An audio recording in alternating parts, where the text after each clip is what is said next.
Hello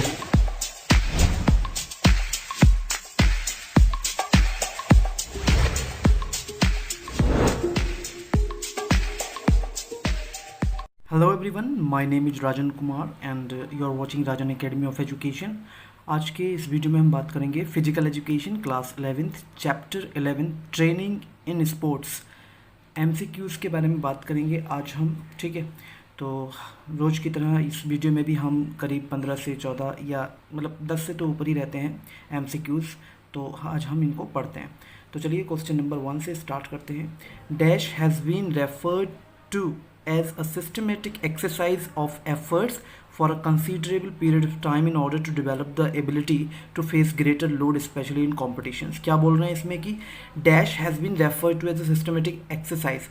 systematic exercise किसको कहते हैं? ट्रेनिंग। हमारा जो करेक्ट आंसर है वो है ट्रेनिंग। यानी कि जो ट्रेनिंग को अगर हम बात करें वो ट्रेनिंग है क्या? ट्रेनिंग का मतलब है एक सिस्टमेटिक एक्सरसाइज ऑफ एफर्ट्स, जिसमें हम कुछ एफर्ट्स लगाते हैं, ठीक है, सिस्टमेटिक तरीके से और कुछ समय, ठीक है, एक पीरियड ऑफ टाइम होता है ताकि हमारी जो ज़्यादा लोड को, ठीक है, हम अभी के मुकाबले ज़्यादा लोड को उठाने की एबिलिटी, यानी कि हम कह सकते हैं कि ग्रेटर लोड, चाहे वो किसी भी तरीके का लोड हो, तो वो हमारे अंदर एबिलिटी पैदा होती है, ठीक है, एबिलिटी क्रिएट होती है।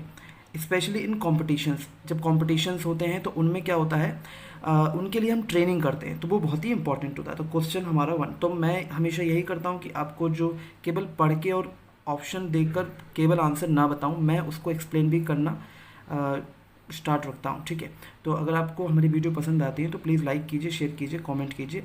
चलिए क्वेश्चन नंबर 2 पे आते हैं। Sports training is the basic form of preparation of sportsman. अब यहाँ पे इन्होंने मैडवी जी ने एक डेफिनेशन दी है जिसमें लिखा है कि स्पोर्ट्स ट्रेनिंग क्या है, एक तरीके की बेसिक फॉर्म है जिसमें स्पोर्ट्समैन को प्रिपेयर किया जाता है, ठीक है, प्रिपरेशन उनकी की जाती है। सिंपल ये डेफिनेशन, इसको याद कर लीजिएगा और ऑप्शन में ही आ सकता है। ठीक है, तो हम ए ऑप्शन को यहाँ पे लगा दिया, जैसे इसमें ए ऑप्शन ट्रेनिंग लगाया था, अब इसमें मैडवी जी को यहाँ पे हमने ए लगा दिया। तो अब हम बात करते हैं अपने क्वेश्चन नंबर 3 के बारे में। विच लॉ स्टेट, कौन से लॉ, अगर हम बात करें कई तरीके के लॉ हैं, तो कौन से लॉ के अंतर्गत ये इसेंशियल होता है, ठीक है, it is essential to progressively increase the load in order to, यानी कि हम धीरे धीरे लोड को बढ़ाते रहते हैं ताकि हमारी बॉडी उस चीज़ को अडाप्ट कर सके, उस लोड को अडाप्ट कर सके। जैसे आपने देखा होगा, पहले हम थोड़ा काम करते हैं, फिर जैसे जैसे हमारी बॉडी अडाप्ट होती रहती है तो हम ज़्यादा वजन उठाते हैं या ज़्यादा काम करते हैं, ज़्यादा रनिंग करने लगते हैं। तो इसी तरीके से इस प्रिंसिपल को हम कह सकते हैं, ये जो लॉ है, ये लॉ है प्रिंसिपल ऑफ ओवरलोड, इसको हम कहते हैं प्रिंसिपल ऑफ ओवरलोड। ठीक है, तो हमारा ए ऑप्शन यहाँ पे ठीक है। तो इस तरीके से हमारा 4th क्वेश्चन देख लेते हैं।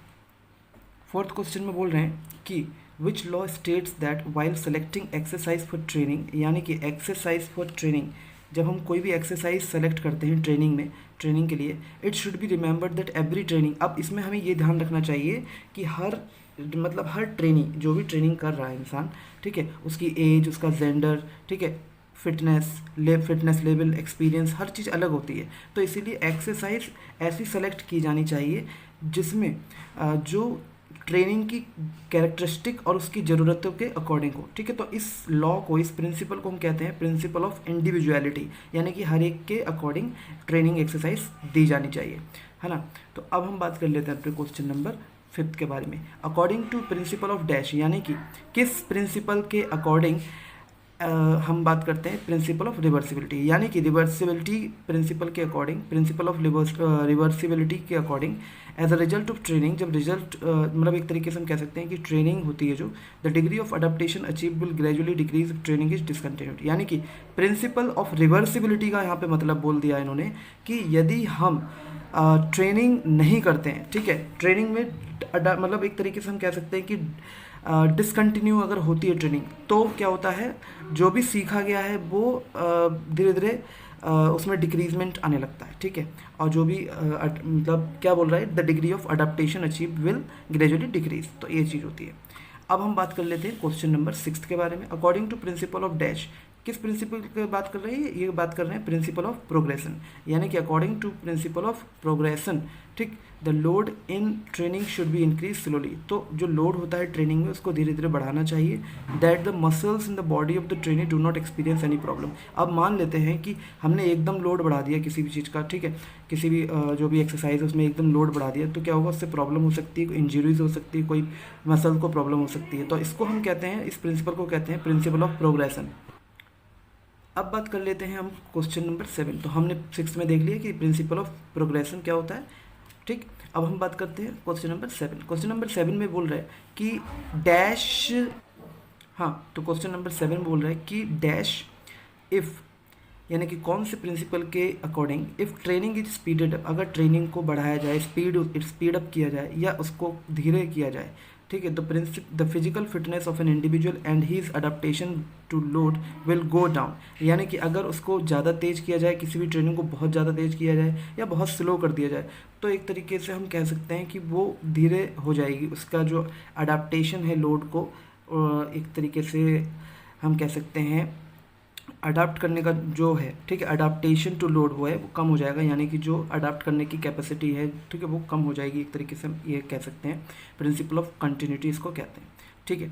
तो प्रिंसिपल ऑफ कंटिन्यूटी के अकॉर्डिंग क्या है कि if training is speeded up और slowed down the physical fitness of an individual and his adaptation to load will go down, ठीक है, ग्लो निकल गया मुझसे, एनीवे। तो अब हम बात करते हैं क्वेश्चन नंबर 8, ठीक है।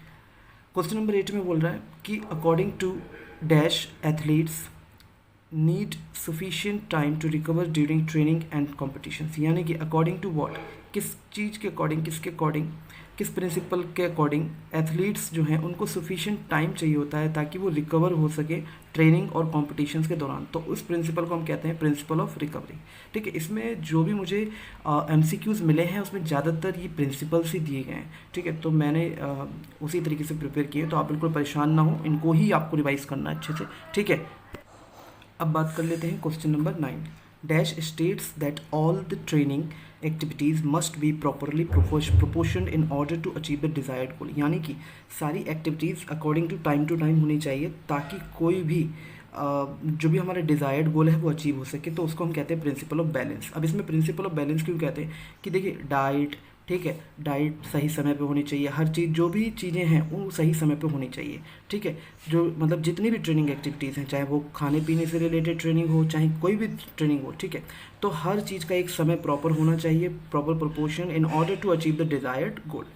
आइए अब हम चलते हैं क्वेश्चन नंबर 10 पर, ठीक है।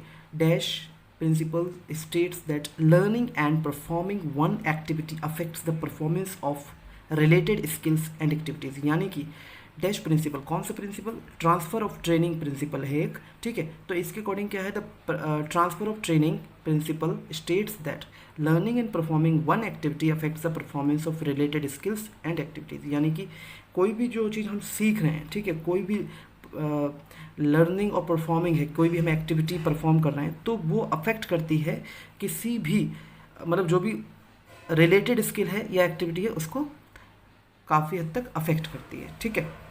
कोई भी चीज़ हम जो सीखते हैं वो उससे रिलेटेड चीज़ों को अफेक्ट जरूर करती है। तो ये है ट्रांसफ़र ऑफ ट्रेनिंग, ठीक है, ये प्रिंसिपल है, principle of transfer of training.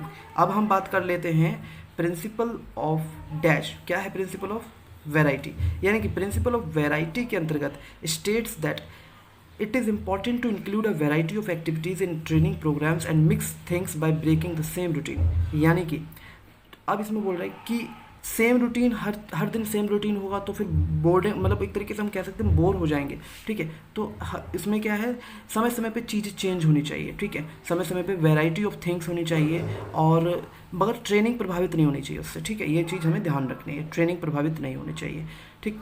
तो अब यहाँ पे क्या लगा, principle of dash states that it is important to include a variety of activities, यानी कि कई तरीके की एक्टिविटीज़ ट्रेनिंग प्रोग्राम्स के अंतर्गत होनी चाहिए, उनको मिक्स करना चाहिए, ठीक है, by breaking the same routine को तोड़कर। लेकिन हाँ, ये थोड़ा ध्यान रखने वाली बात है कि ट्रेनिंग प्रभावित ना हो, ठीक है। आज अब यहाँ पे हम बात करते हैं क्वेश्चन नंबर 12 के बारे में। Dash is a short time activity carried out prior to any severe और स्किल्ड एक्टिविटी, यानी कि ये है वार्मिंग अप, यानी कि हम वार्म अप हो जाते हैं। वार्म अप एक शॉर्ट टर्म, एक तरीके से कह सकते हैं कि शॉर्ट टाइम एक्टिविटी है, शॉर्ट टाइम, ठीक है, शॉर्ट टाइम एक्टिविटी एक थोड़े समय के लिए की जाने वाली एक एक्टिविटी है। जब भी हमें कोई कंपटीशन या ट्रेनिंग में हिस्सा लेना होता है तो वार्म अप होते हैं हम, ठीक है, पहले तो वो वार्मिंग अप है। अब बात करते हैं क्वेश्चन नंबर 13 के बारे में। क्वेश्चन नंबर 13 में बोल रहा है dash is a stage where a person shows a decrease in performance, यानी कि इसमें जो है ओवरलोड, यहाँ पे ए ऑप्शन हमारा, ठीक है। तो ओवरलोड एक स्टेज है, एक ऐसी स्टेज है जहाँ पे एक व्यक्ति को, जो एक व्यक्ति है वो परफॉर्मेंस में एक तरीके से डिक्रीज दिखाने लगता है, यानी कि उसकी परफॉर्मेंस में कुछ डिक्रीजमेंट होने लगता है, तो वो होता है ओवरलोड। इसको हम कहते हैं ओवरलोड, सॉरी ओवरलोड, ठीक है। तो ओवरलोड, प्रिंसिपल ऑफ ओवरलोड एक स्टेज है, प्रिंसिपल तो नहीं लेकिन हाँ हम ये कह सकते हैं कि ओवरलोड एक स्टेज है जहाँ पे एक व्यक्ति की परफॉर्मेंस में डिक्रीजमेंट आने लगता है, ठीक है। अब हम बात करते हैं dash refers to the way of doing a particular task scientifically. अब इसमें क्या है, टेक्निक रेफर्स टू, देखिए जो मैं पहले ये बता दूं कि 13th वाला जो मैंने आपको ओवरलोड बताया ये फिजिकल एजुकेशन के कॉन्टेक्स्ट में ही पढ़ी है, ठीक है। तो ये इसके बारे में आपको बिल्कुल डिटेल तब पता चलेगा जब आप इस चैप्टर को पढ़ेंगे, उसमें ये टॉपिक आप पढ़ेंगे, ठीक है। अब हम बात कर लेते हैं 14 पे, ठीक। Dash refers to the way of doing a particular task scientifically. Dash refers यानी कि टेक्निक, यहाँ पे लिखा है टेक्निक, तो हमारा ए ऑप्शन, ठीक है। देखिए मैंने आपको ऑप्शंस तो दिए हैं, 2 ऑप्शंस दिए हैं, ठीक है, लेकिन जो मेरा पढ़ाने का तरीका है वो मैं ये आपको ये आंसर डायरेक्ट पहले बताता हूँ क्योंकि आपको पूरी अच्छी तरीके से समझ में आए, ठीक है। आप इसकी PDF भी मंगा सकते हैं और अपने अकॉर्डिंग काम कर सकते हैं। Dash refers to the way of doing a particular task scientifically. Technique refers to the, यानी कि technique refers to the way of doing a particular task scientifically, यानी कि टेक्निक का मतलब है जब भी हम कोई टास्क करते हैं और उस टास्क को साइंटिफिकली करते हैं तो उसको हम कहते हैं टेक्निक। तो उम्मीद है आपको ये वीडियो पसंद आया होगा। अगर आपको ये वीडियो पसंद आया तो प्लीज़ लाइक कीजिए, शेयर कीजिए एंड कमेंट कीजिए। हमारे चैनल को जरूर सब्सक्राइब करें और आने वाली वीडियोस के लिए बेल आइकन को भी दबा दीजिए ताकि आपको अपडेट मिल जाए। Thank you so much for watching this video completely. Thank you.